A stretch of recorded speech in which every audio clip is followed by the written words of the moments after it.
La Unidad de Educación Continua de la UTPL, a través de capacitaciones de alta calidad soportadas en la experiencia académica, investigativa e innovadora, busca potenciar habilidades y capacidades laborales de los participantes para su crecimiento académico y profesional. Los invitamos a conocer más sobre nuestra oferta de cursos en nuestra página web educacioncontinua.utpl.edu.es. La Unidad de Educación Continua ha organizado este EduWebinar que permite la educación desde casa.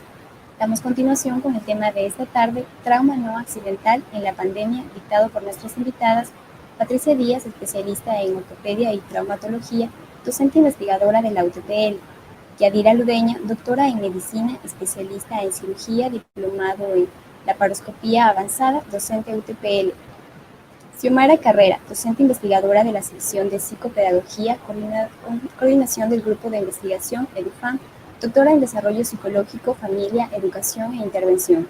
Este webinar tendrá una duración de 1 hora en la cual nuestros ponentes podrán exponer el tema y al finalizar podremos dar paso a las preguntas que se presenten al transcurso de la exposición, por lo cual les pido que para mantener un orden puedan escribir las preguntas en la herramienta de chat.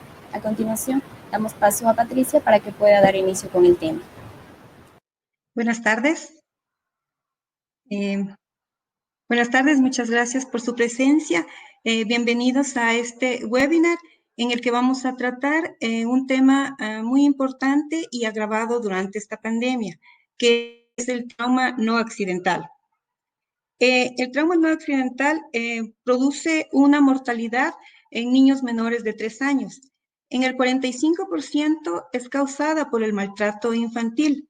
Se conoce como maltrato infantil a toda agresión que resulta en una lesión física, producto de un castigo único o repetitivo que puede producir características o magnitudes variables en el niño. La pregunta es, ¿los niños son víctimas ocultas en esta pandemia? Pues la respuesta es sí.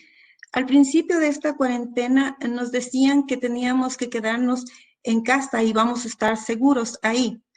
Especialmente los niños y los ancianos deben quedarse en casa. Pero la pregunta es, ¿y si el agresor se encuentra en la casa?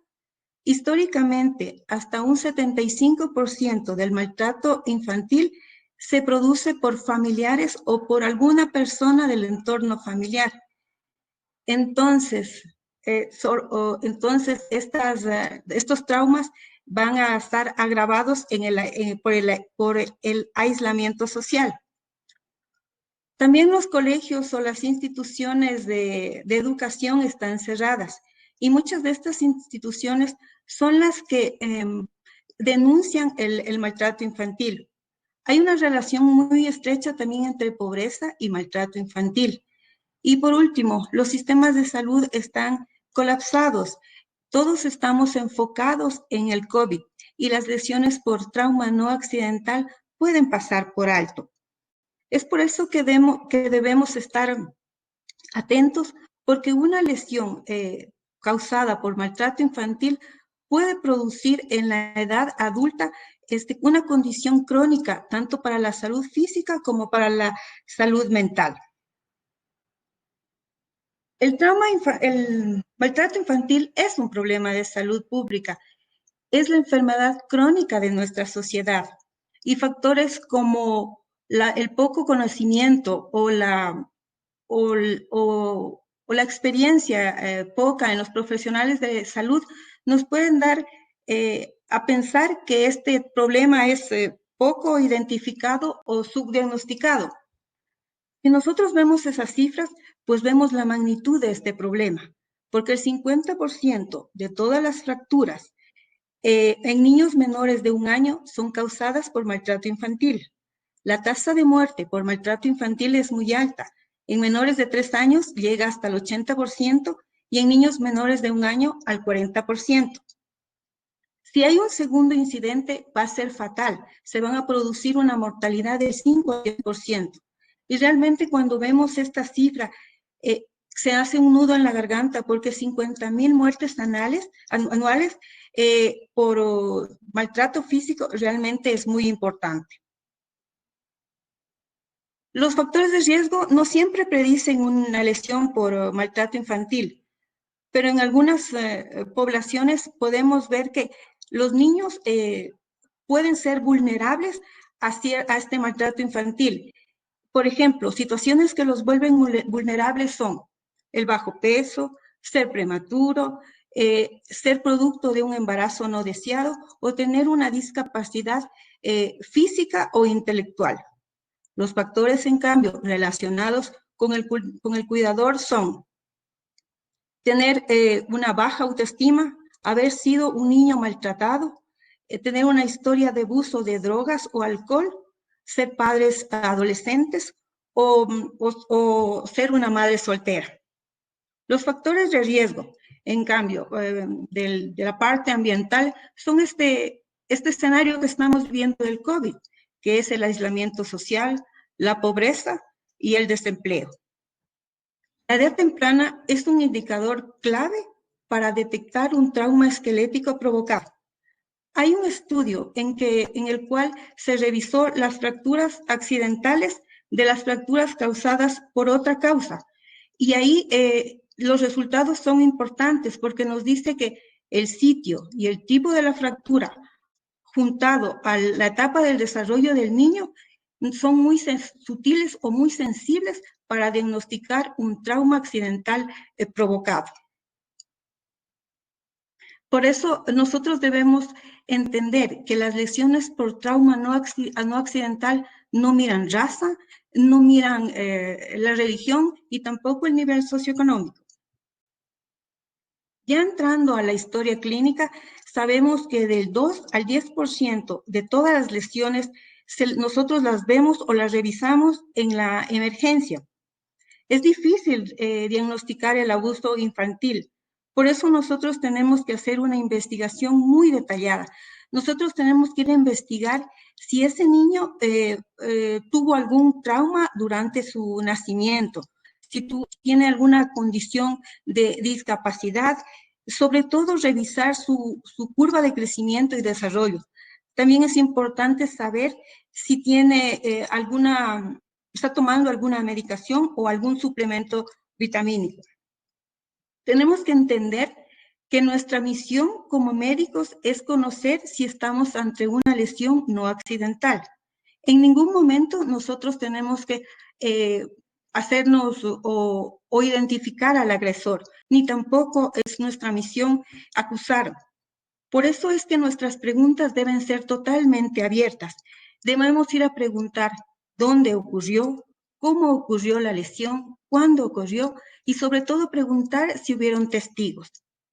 Pero cuando nosotros encendemos una alerta para saber que estamos ante una lesión por maltrato infantil, es cuando la explicación es vaga, es muy incompleta, es contradictoria. Por último, nos pueden estar negando de un trauma y ante una lesión tan ósea como que puede ser muy significativa.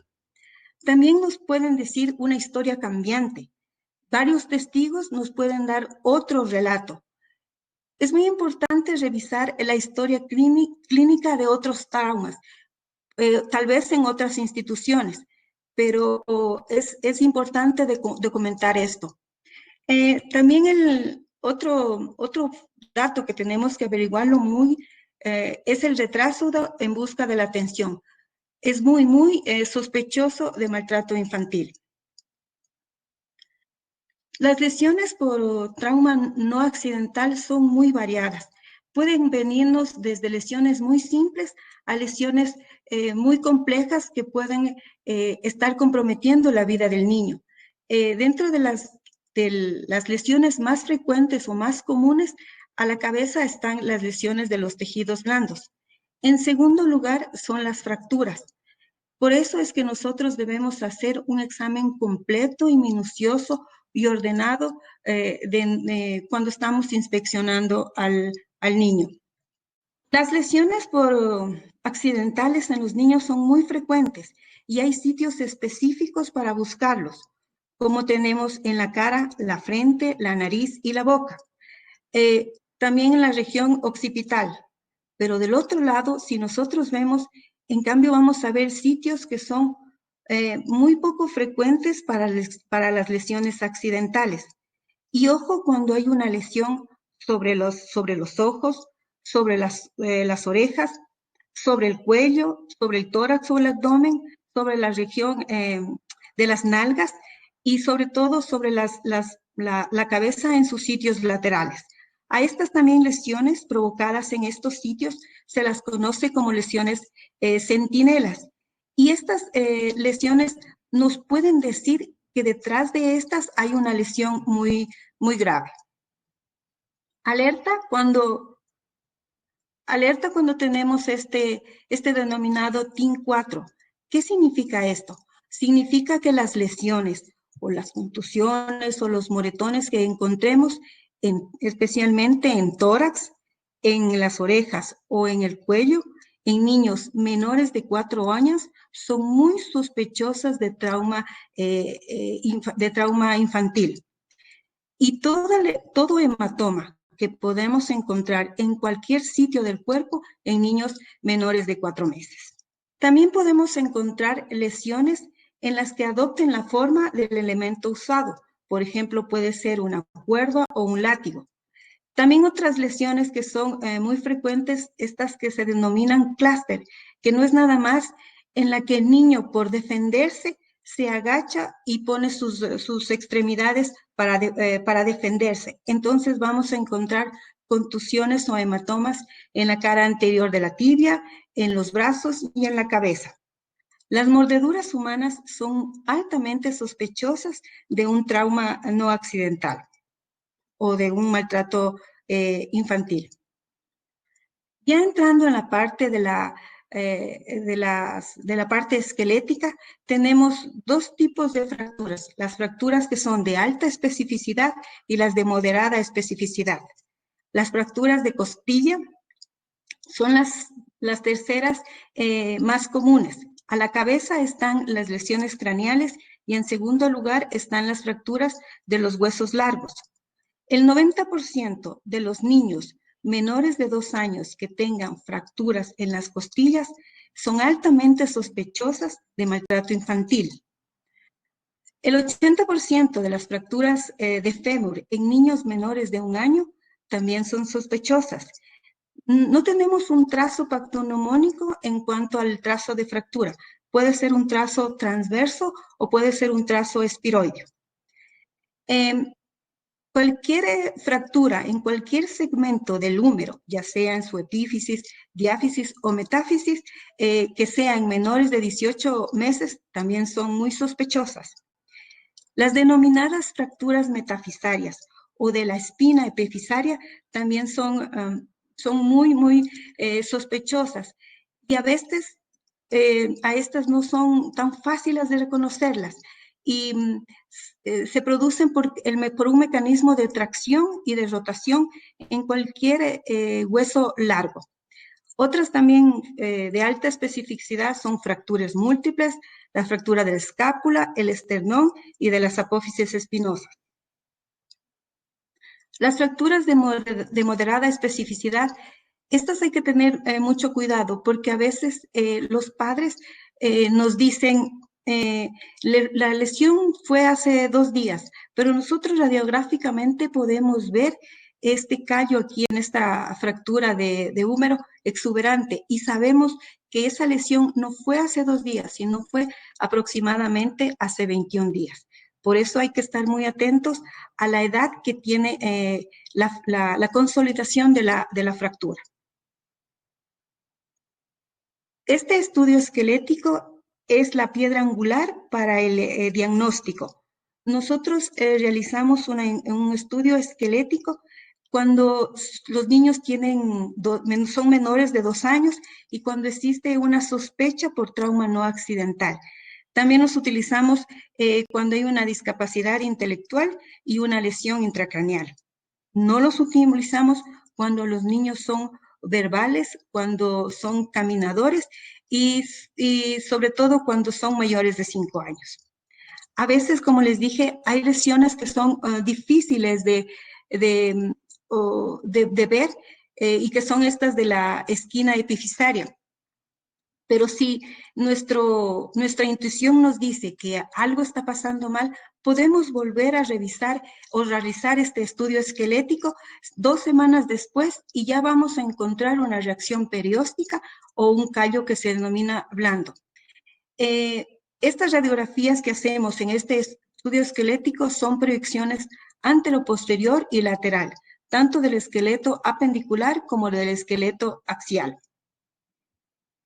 Por último, los exámenes que le utilizamos de laboratorio para el trauma no accidental son estos. Y es muy importante nosotros que hagamos un diagnóstico diferencial, porque el trauma puede ser accidental o por maltrato físico, o la fractura puede ser producto de una enfermedad patológica del hueso. Entonces tenemos que hacer diagnóstico diferencial con la osteogénesis imperfecta, por ejemplo, con el raquitismo, o puede haber una neoplasia asentada en ese hueso, como son las leucemias. Por último, puede haber una infección ósea y ser producto de una fractura patológica, como lo vemos en las osteomielitis. Por último, yo quiero decir que cuando estemos sospechando de un trauma no accidental, nos enfoquemos y no solo nos quedemos nosotros, sino llamemos a todo un grupo, porque esto es de manejo multidisciplinario, porque a veces es tan extenso las lesiones que se producen que es difícil llegar al diagnóstico. Tenemos que también saber que el diagnóstico del trauma no accidental es clínico, que la historia y el examen físico deben ser detallados y que la radiografía solo confirma nuestra sospecha. Cualquier lesión en un niño que no deambula. ¿Por qué esto? Los niños que no son caminantes, que no deambulan, no tienen la capacidad para generar una fractura accidental. A diferencia de los niños que sí caminan, estos niños, por explorar su entorno, sí pueden producir una fractura accidental. Y por último, prestar mucha atención cuando la historia es cambiante, con un mecanismo que no explica la lesión y sobre todo si hay un retraso en la atención del niño. Muchas gracias.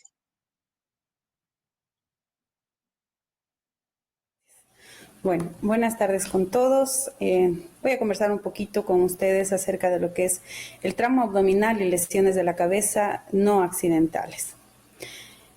El fin nuestro siempre ha sido, y el objetivo que perseguimos con este webinar, es poder concienciar tanto a ustedes, a la parte civil, a los estudiantes, a nuestros compañeros, de lo que está sucediendo en momentos de pandemia y cómo nosotros desde la parte médica tenemos que colaborar para reconocer prontamente y salvar a estos niños.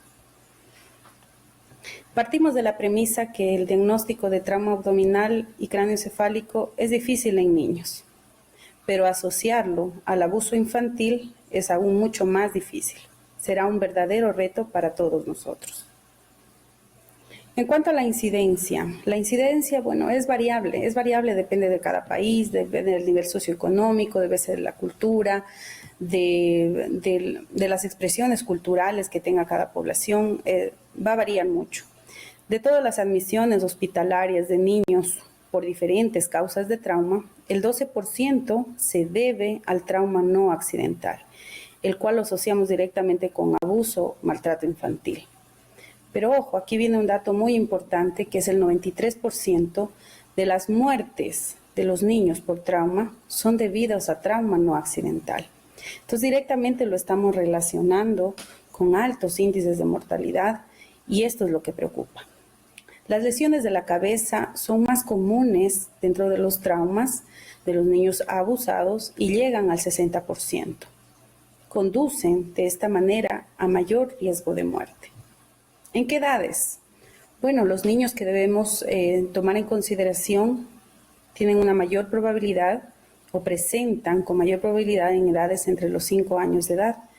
La mediana de edad entre los 2.6 años para los de trauma abdominal y para menores de 1 a 4 años, especialmente lactantes menores a 1 año para traumas y lesiones en cabeza. En cuanto a las lesiones abdominales, por cualquier tipo de trauma. Inicialmente, bueno, los órganos que mayormente se comprometen es el hígado, causas de traumas esplénicos o de vasos, de vísceras huecas y pancreáticas.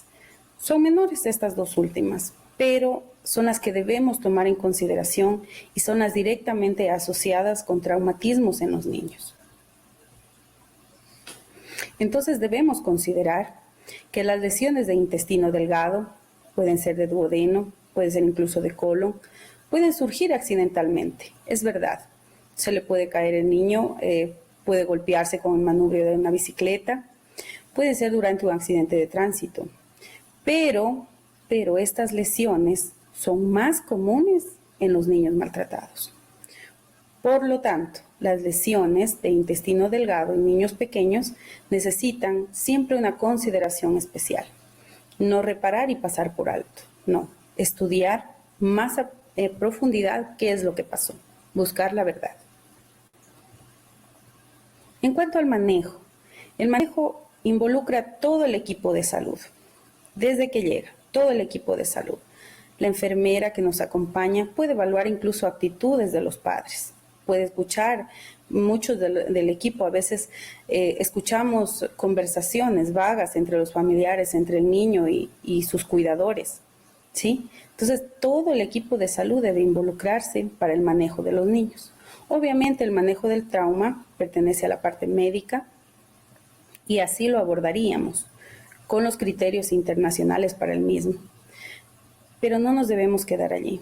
Debemos hacer las repreguntas, repreguntar a testigos, como lo decía Patricia. Debemos preguntar al equipo de salud qué les parece, vieron estas actitudes, cómo responde, cómo se comporta el niño frente a los padres, la respuesta de los padres o criadores. Entonces son cosas muy importantes que también debemos evaluar, más allá de la parte física.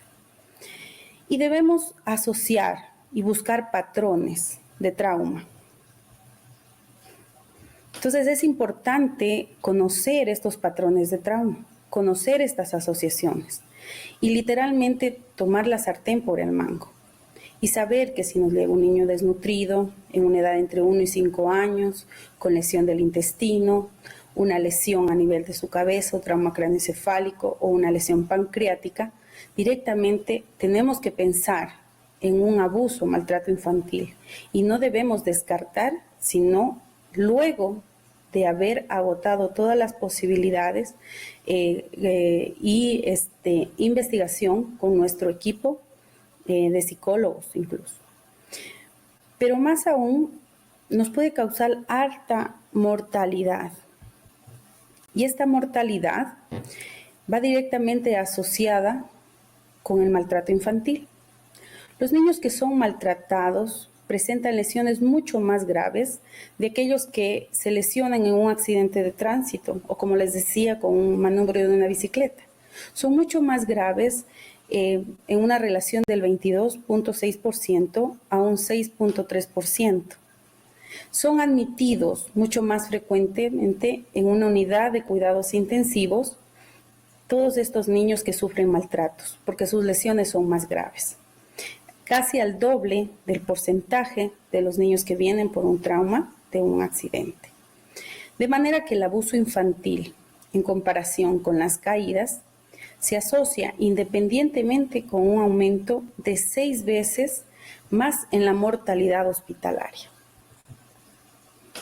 En cuanto al pronóstico, los sobrevivientes, estos niños producto de las lesiones que fueron provocados por el maltrato, tienden a desarrollar amplias limitaciones funcionales y la mayoría de ellas no son temporales, son definitivas.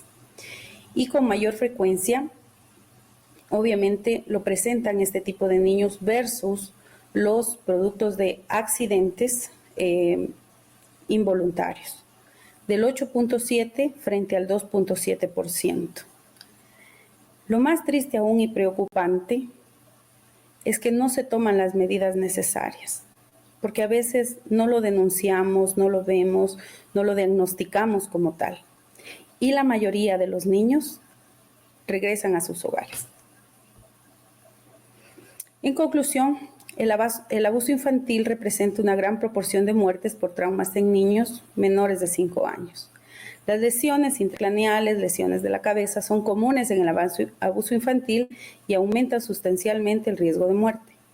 La asociación con lesiones del intestino delgado debe ser un punto de alarma.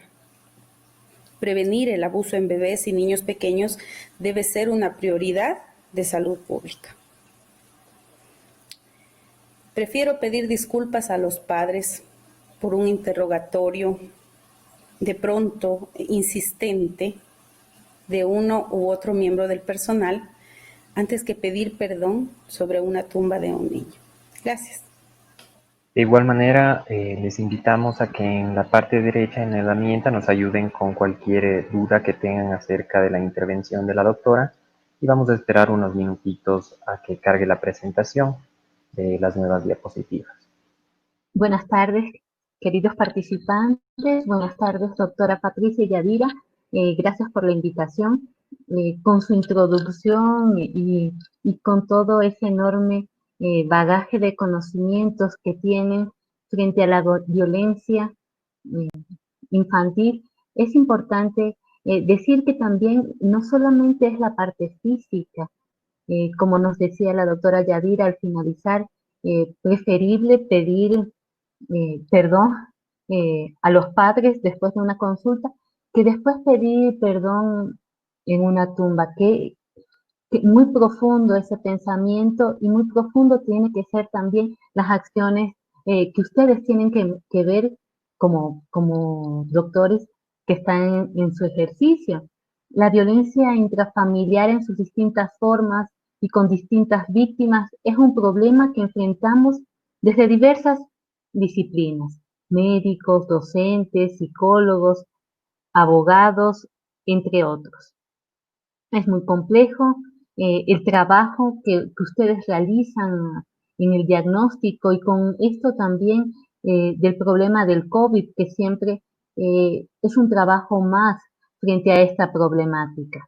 ¿Sí? El abuso en el Ecuador va al alza. La violencia es sumamente dada en el país y frente a estos sucesos, ¿qué hacemos nosotros como personas que estamos ligadas, como esa relación interdisciplinaria que nos decía también Patricia, en el trabajo de violencia intrafamiliar y abuso, especialmente abuso infantil en los niños? ¿Sí? El abuso infantil afecta a todas las edades, las clases sociales, no hay clases sociales para el abuso, pero estamos viendo que existe desventajas en el nivel socioeconómico, que tiene mayor riesgo. Varias estadísticas señalan que los niños pequeños, especialmente menores de 3 años, son los mayormente vulnerables. ¿Sí? Tienen mayor tasa de abuso debido a su menor tamaño, son particularmente vulnerables, el maltrato es más grave y suele ser mortal.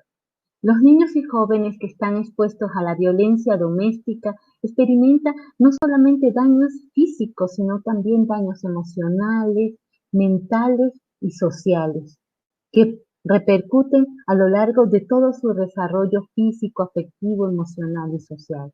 Mayormente los niños expuestos a la violencia doméstica son víctimas de abuso físico, de abuso sexual. Es tan grave, es tan difícil ver a los niños en un aula cuando estamos tratándolos, cuando son poco alegres, que son víctimas de este tipo de violencia. Son víctimas de abuso que tienen riesgo grave de tener problemas de salud, ¿sí? Mental, físico a largo plazo. Los niños que son testigos de este tipo de violencia entre sus padres también tienen mayor riesgo a ser futuros violentos, ¿sí? Son personas que son muy duras, son violentas, tratan de dar todo lo que ellos fueron violentados a otras personas. Algunos niños pierden la capacidad de sentir empatía por los demás, tienen rabia, se ven aislados, son incapaces de hacer amigos fácilmente debido a esa incomodidad que sienten, no saben en quién confiar, se sienten poco aceptables, Y desafortunadamente, ustedes como doctores, nosotros como en el caso de docentes y psicólogos, estamos para tratar este tipo de abuso, tratar de que realmente no se produzca un trauma emocional que puede ser más fuerte también muchas veces que los físicos. ¿Sí? Los niños que viven en hogares que son víctimas de abuso suelen ser temerosos, ansiosos, nerviosos y presentan algunas características diferentes de acuerdo también a su edad cronológica. Los niños en edad preescolar suelen mojar la cama, chuparse el dedo, llorar con frecuencia, desarrollan también problemas al dormir, no pueden quedarse dormidos, tienen miedo, terror, ven cosas que nosotros a veces no vemos, tienen un sonido imaginario que muchas veces es un consuelo para ellos. Tratan de tartamudear, se ocultan, muestran signos de ansiedad, a veces presentan terror cuando ven a una persona que se parece a la persona que le violenta. En edad escolar, cuando ya son un poco más grandes, 7 hasta 11 años, eh, suelen sentirse culpables del abuso, no duermen también, cuando presentan abuso, baja la autoestima, se sienten que no sirven para nada, sus actividades y el rendimiento académico baja, ¿sí? Siente a no tener a no prestar atención en clase, a no prestar atención a lo que se le dice, ¿sí? Puede sufrir dolores de cabeza y estómago, se sienten mal cuando uno está conversando, no quieren recordar lo que está pasando muchas veces en sus hogares. En el caso de los adolescentes, 12, 13 años, es posible que se involucren en comportamientos riesgosos como mantener prácticas sexuales tempranas, sin protección, están ingiriendo alcohol, drogas. Es posible que también tengan baja autoestima y puedan eh, no hacer amigos con facilidad. Comienzan las peleas, en caso de los varones muchas veces. En el caso de las adolescentes mujeres, se sienten tristes, son abusadas sexualmente, son propensas a excluirse, a tener depresión y muchas veces también a causarse la muerte. Y estas problemáticas desafortunadamente las tenemos que rescatar a tiempo. Somos las personas que estamos allí llamadas a esa atención, a ese cuidado de tratar de buscar soluciones a estas problemáticas.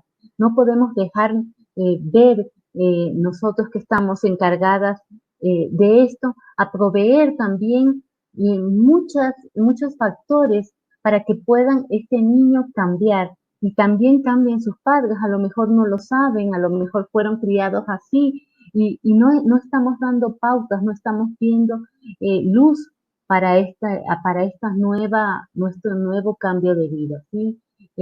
Ustedes como médicos deben comprender que va más allá de un trabajo solamente de diagnóstico, de cuidado físico, sino va a su ética, ¿sí?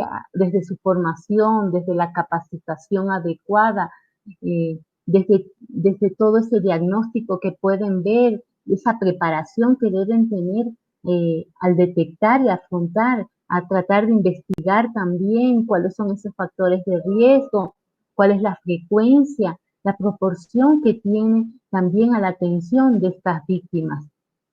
¿Sí? En consecuencia, toda la vida de abuso infantil es profunda. No es antes, no es después, es siempre. Es durante el abuso, es después cuando la persona está pensando qué pasó físicamente, cuando ve los golpes, cuando ve la herida del alma, que muchas veces nosotros no la vemos, y que se sienten maltratados, que son víctimas, ¿sí? De esas agresiones, de ese agresor que está ahí en la casa, que está sin poder defenderse, que a veces también para los niños y para esas madres, el agresor es para toda la familia y no puede escapar. En este tiempo tenemos que ser muy reflexivos, muy analíticos, muy éticos también al momento de ver un diagnóstico, buscar protocolos en sus instituciones educativas, en sus instituciones, perdón, de salud, y nosotros en el caso de instituciones educativas, en la función judicial también, que es importante ver desde varios panoramas, como nos decía la doctora Patricia,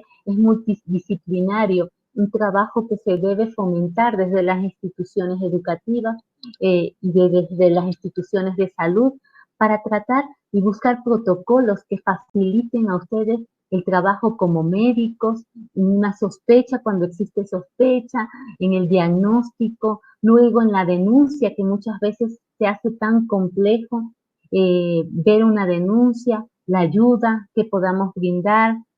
A veces la mamá calla ese problema y decimos, no, no pasó nada, escondemos qué está pasando atrás en el hogar y tenemos que tratar de ayudar a que la persona hable, que puedan entender también que es un problema, que no solamente puede ser a un hijo, que puede ser al número de hijos que tenga. Es tan importante esta temática para hacer un trabajo interdisciplinario, pero un trabajo también que proporcione una atención activa a nuestras víctimas que está pasando actualmente, que no muchas veces no pueden defenderse, pero que nosotros podemos dar desde cada granito de arena, dándole pautas a todas estas personas para que puedan cambiar su actitud. Deben comprender también que es un trabajo adecuado, que es un trabajo de salud pública, que debemos ser constantes en esto. Y una frase que es muy bonita, que pude rescatar, es que ustedes como médicos son decisivos en la prevención de la violencia familiar. ¿Sí? En las instituciones educativas también estamos llamados, pero ustedes desde otro nivel, desde ya con un diagnóstico, con ese tratamiento que ustedes puedan hacer a sus pacientes, están llamados también a un cambio, a no solamente ver como paciente, sino más bien verlo como una persona que necesita ayuda, que necesita de ustedes, que ustedes también deben dar lo mejor para las personas que acuden donde ustedes. Muchísimas gracias. No sé si tienen alguna pregunta. Sí, muchas gracias por su intervención. De las tres, vamos a dar continuación con unas preguntas. María Sol Rubio nos consulta: impactante realidad, ¿en qué clase social se dan más estos casos con frecuencia? Imagino que habla del maltrato. Bueno, en mi caso puedo ver que realmente no hay algún tipo de clase social, se da en todas las clases sociales, pero claro que hay factores de riesgo que podemos ver que existen en clases sociales bajas, donde no conocen, donde no tienen actitudes también positivas. El estilo parental cuenta mucho cuando hablamos también de violencia intrafamiliar y violencia en los niños. Es importante ver que el estilo autoritario muchas veces es el que pone esas conductas de riesgo frente a estos niños. Patricia. Sí, yo quería decir que yo dije que la pobreza está directamente relacionada con el maltrato infantil y había también mencionado yo unos factores de riesgo, aunque no son predecibles todos, pero nos ayudan a detectar por dónde está el maltrato. Entonces, eso sí nos ayudan. Por ejemplo, una historia de abuso en los padres, las mamás solteras, los padres adolescentes, la drogadicción, el alcoholismo, nos llevan a pensar que ese niño es vulnerable para maltrato infantil. Vamos con otra pregunta. Karen Montaneda nos comenta: las fracturas de fémur en un lactante, ¿cuán patognomónica es para sospecha de maltrato físico? A pesar de que la madre familiar que acude a emergencia indique que es por accidente, ¿estaría indicado comunicar a trabajo social a pesar de lo que indica la madre? Pues sí. Esta pregunta es definitivamente para mí. Yo había dicho que esto es un trabajo multidisciplinario. A la cabeza va el pediatra. También tiene que ir el ortopedista. En caso de que no hubiera un ortopedista infantil, pues el traumatólogo. Y definitivamente, yo di en charla que el 80% de las fracturas en niños menores de 1 año son altamente específicos de una fractura. Entonces, en estos niños que aún no deambulan, que no caminan, pues tenemos que sospechar. Yo dije también que no había un trazo, y entonces ahí es muy necesario hacer una investigación de cómo es esa estructura familiar, ver en la historia clínica del niño los factores de riesgo de la misma familia y hacer un examen y un seguimiento completo a ese niño. Y como les dije, no hay un trazo patognomónico. Generalmente las fracturas que son de trazo transverso quieren decir que el trauma fue directo, pero si hubiera una fractura con un trazo oblicuo, simplemente lo que nosotros decimos que fue una tracción y rotación sobre esa extremidad. Muy gentil, vamos con otra pregunta. Marlene Yangi, si un menor presencia actos de violencia doméstica, ¿se considera una forma de abuso de menores?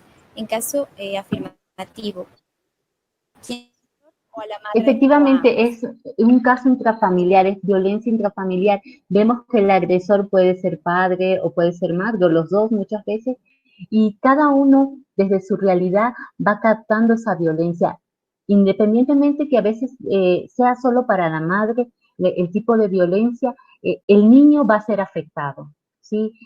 Porque él está viendo ese tipo de agresión, las peleas no son siempre en un cuarto cerrado, sino escuchan todo el mundo y como decía la doctora Patricia también, vemos que este factor, la pobreza, es altamente vulnerable para estos niños y los niños toman todo, ellos pueden ser posibles agresores y están causando ese miedo, ese terror, están viviendo y eso es reflejado en todo, en la parte social, en la parte educativa, académica, así que siempre estamos tratando, estamos adaptando también a la realidad y cambiando también ese chip a los padres de familia que deben ver que este estado de pandemia no debe recordarse como un terror en los niños, debe recordarse un momento de amor, un momento de ternura. Estamos viendo también que otro tipo de violencia es las tareas, el exceso de tareas, y hay más violencia, por eso hay muchas ONG que están siendo tratados estos temas y no pueden llegar a las casas o a diferentes donde se encuentran porque están atados de pies y manos con esto de la pandemia. Gracias. Sandra Zambrano nos consulta, ¿el trabajo que hace el Estado es suficiente con el problema de maltrato infantil? Bueno, realmente no. Se ha visto en estos tiempos de pandemia y tenemos cifras del ECU 911 que realmente han incrementado las llamadas por violencia intrafamiliar. Entonces hay cifras que se ha incrementado el 60% de estas llamadas y no solo a la mujer, no al niño, sino incluso a los adultos mayores. Entonces esto es preocupante. Y como nos decía Xiomara, o sea, realmente estamos tomándolo mal al momento de la pandemia. No lo estamos tomando como una oportunidad de vivir en familia, de reforzar este núcleo familiar, de trabajar valores. Entonces, más bien estamos viendo solo lo negativo. Pero sí, realmente no se ha logrado comprometer el gobierno en más allá de las cifras. Entonces tenemos las cifras de violencia, pero no hemos atacado realmente el problema. Yo creo también que nosotros no debemos esperar solo del Estado. Nosotros, como en cualquier institución que nosotros estemos trabajando, ya sea pública o privada, tenemos que hacer protocolos. Debemos reunirnos con nuestros compañeros médicos y hablar sobre este tema. A nadie le gusta hablar de maltrato infantil, pero está ahí, está escondido. Y realmente, discúlpenme, no hacemos nada. A veces por temor, incluso ni siquiera lo denunciamos, porque dicen, ay, me voy a meter en un lío, la fiscalía me va a llamar.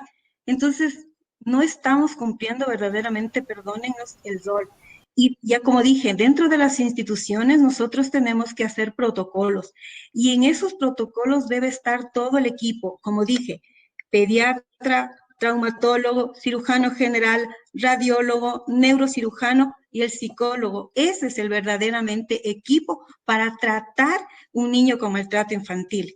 Llega un niño con maltrato infantil y se deben encender todas las alarmas y todo este equipo debe volcarse sobre ese niño.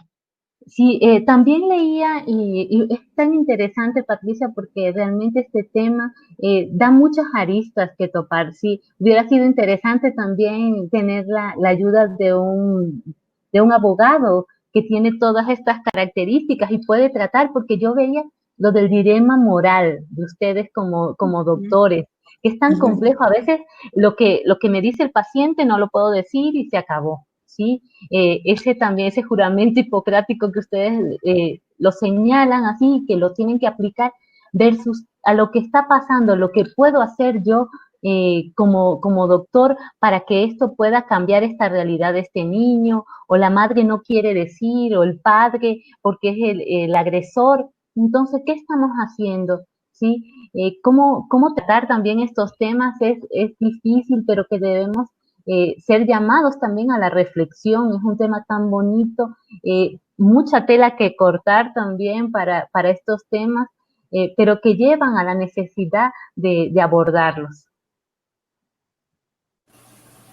Xiomara, con respecto a eso, yo también quería comentar algo. O sea, realmente no es que debido a nuestro juramento hipocrático no podemos comentar, no. Es nuestro deber denunciar, más allá de la implicación legal, ¿sí? Es nuestro deber darle la protección a este menor. Y si sabemos, o sea, ¿cómo podemos quedar con nuestra conciencia tranquila y moralmente tranquilos cuando sabemos que este niño al dar del alta se va a su domicilio y va a compartir con el agresor, que a la final también es una persona enferma, ¿no? Tiene una enfermedad, claro, y necesita también ayuda. La idea no es acabar con la familia, sino respaldar a la familia, pero yo tengo que proteger al menor. Esa debe ser mi premisa, y a partir de eso yo partir. Lo otro que venga legal es secundario. Ana Buenaño nos consulta cómo lograr una articulación más efectiva en el área educativa para proteger al niño maltratado y no extender la solución en el traspaso del caso por diferentes estamentos protocolarios a cargo y el niño sigue indefenso. Sí, es importante el trabajo con los DECES, sí, es fundamental también las orientadores dentro de, primero, la docente, que es la que diagnostica, la que observa toda esta parte psicológica y emocional del niño, que se ponga en contacto primero con el DECE. El DECE tendrá que también activar sus protocolos, pero antes que nada, tratar de hablar. Lo que decíamos antes, el problema realmente social, ¿sí? No nos deja trabajar. Hay un psicólogo en una institución de 1000 personas, de 1000 niños, que es imposible también a veces tratar de observar. La docente con 30 niños también hace un trabajo importante y que no muchas veces tratan de esconder, lo maquillan, y muchas veces uno ve cosas en las instituciones que son difíciles de aceptar. Al momento que uno se informa, tiene que buscar y tratar de ir hasta el final. Así tenga que hacer lo que se tenga que hacer, se tiene que ir. Nosotros estamos llamados al cambio, cada uno desde sus diferentes disciplinas, psicólogos, educadores, los doctores, los abogados, tienen que hacer su papel también, tratar de que la víctima no sea realmente, después de tanto que ha sufrido, tiene que volver a ser victimizada. Y es tan complejo también para este niño que ya no quiera decir la verdad, o que ya no, que ya como ya pasó y ya le prometió el agresor que ya no iba a pasar y se quedó ahí. Entonces es un trabajo que tiene que ser muy profundo y que tiene que ser estudiado de acuerdo a cada uno de los casos que se presentan, dependiendo también del diagnóstico psicológico que tenga el agresor. Es tan difícil también ese abordamiento de trabajo que tenemos que hacer como psicólogos, doctores y, y docentes. Gracias. Vamos con otra consulta. ¿Cómo lograr una efectiva articulación entre los diferentes estamentos de atención para dar solución real al niño maltratado, es decir, pautas concretas? Pues cuando tengamos protocolos claros, como ya me hemos mencionado, o sea, la base de todo es protocolizar esto, hacer que esté en la Constitución protocolos donde se debe actuar en conjunto, como dijo Xiomara, los médicos, los psicólogos, los docentes, los abogados, todos. O sea, definitivamente debemos protocolizar y lo que más falta en el Ecuador son protocolos. Karen Montaneda nos hace otra consulta. En el ámbito hospitalario, se ingresa a un niño con alta sospecha de maltrato, con evidencia física, parte del tratamiento integral es comunicar a Trabajo Social y Fiscalía dicha situación, pero ¿hasta dónde podemos llegar como médicos evidenciando signos claros de maltrato? Si llega a Fiscalía y determinan que no es violencia. Pues tenemos la evidencia nosotros. Si nosotros hemos hecho una historia clínica muy detallada, si tenemos pruebas radiográficas de que hay lesiones múltiples, múltiples fracturas, que hay contusiones en sitios que no son accidentales y nosotros tenemos documentado. En ciertos lugares donde se trabaja muy bien con protocolos, incluso se documenta fotográficamente. Entonces también puede ser un respaldo y bajo esas pruebas, pues no nos puede decir un fiscal que no es abuso. No sé si me Bueno, ayudan, Yadira o Xiomara. sí, mira, en la parte hospitalaria, realmente los médicos no estamos encadenados a la institución como tal. Si en caso tenemos un problema que a la final Fiscalía no lo recogió así, no lo vieron así o no se pudo hacer la denuncia por alguna circunstancia, pero yo tengo la dirección de ese niño. Y yo tengo un médico de atención primaria, yo tengo un médico familiar en la zona. ¿Y quién me puede ayudar? ¿A quién es? Yo tengo que trabajar con esa persona, comunicarle lo que he encontrado, esto pasó, para hacer seguimiento al caso. Es decir, o sea, ese paciente desde que llegó a mi emergencia es mi paciente, yo no puedo desentenderme de él. ¿Sí? No solo es hasta sacar los puntos y hasta luego, no. Yo tengo que saber qué es lo que pasa y si hay un control más preciso, la psicóloga del área, pero tengo que trabajar con primer nivel. No me puedo quedar solo con lo del hospital. Celina Guarderas nos consulta qué se debe hacer con casos de maltrato infantil si vemos que pese a los trámites, las juntas no los retiran de donde están con sus agresores o los reinsertan en estas familias. Pues no sé qué es lo que debamos hacer, pero sí sé lo que va a pasar. Va a ser fatal para ese niño, porque las estadísticas nos dicen que puede haber muerte hasta en un 5 o 10%. Entonces, definitivamente, como dije, o sea, debemos alzar nuestra voz de protesta a los médicos y seguir insistiendo. Y aquí también juega un papel muy importante el médico familiar, porque él es que está en la comunidad y él es el que ve todas estas situaciones y realmente el médico familiar ahora es un aliado de nosotros, los que pasamos en la parte hospitalaria. Muchas gracias a todas por su intervención. Con esto damos finalización a este webinar. No sé si desean comentar algo más. Bueno, gracias por la invitación, Patricia. Es un tema muy interesante. Yo realmente les llamo a la reflexión a todos como, no solamente como personas profesionales en cada una de nuestras áreas, sino también como madres y padres. Y nosotros podemos contagiar esa alegría a un vecino, a alguna persona que está a nuestro alrededor. O sea, no solamente que quede con una persona que venga por alguna inquietud o por alguna enfermedad en su caso, sino que más bien nosotros seamos llamados a un cambio. Si vemos que está pasando algo a nuestro alrededor, en alguna vecina, alguna amiga, alguna compañera de mi hijo, que lo tratemos, que veamos qué podemos hacer. ¿Sí? La violencia está ahí, a veces está tan delgada, es una línea tan delgada también en la disciplina. A veces tratamos de decir que es disciplina cuando tratamos de violentar a nuestro hijo, faltar el respeto, y no es realmente eso disciplina.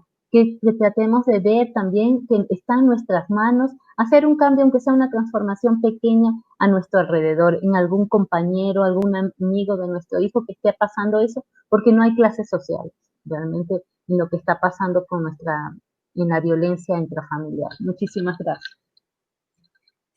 Gracias también. Yo quiero agradecer a todas las personas que se tomaron el tiempo para abrir este link, para estar acompañándonos esta hora, porque quiere decir que este tema les interesa, que les llega como sociedad y como madres, y que definitivamente sigamos estudiando, que sigamos avanzando en este tema, que nos juntemos algún momento y sigamos hablando para poder dar solución a este problema.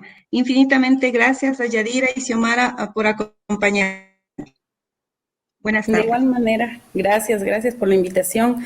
Ha sido muy bueno conversar acerca del tema y saber las inquietudes que tienen también las personas que asistieron y poder conversar un poco acerca de este tema tan importante y en estos momentos de pandemia.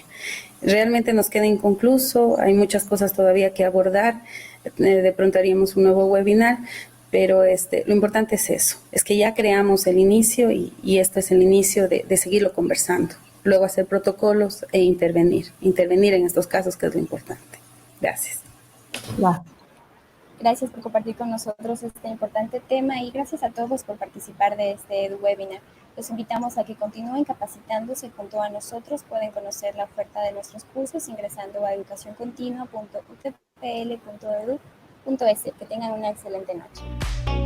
Gracias.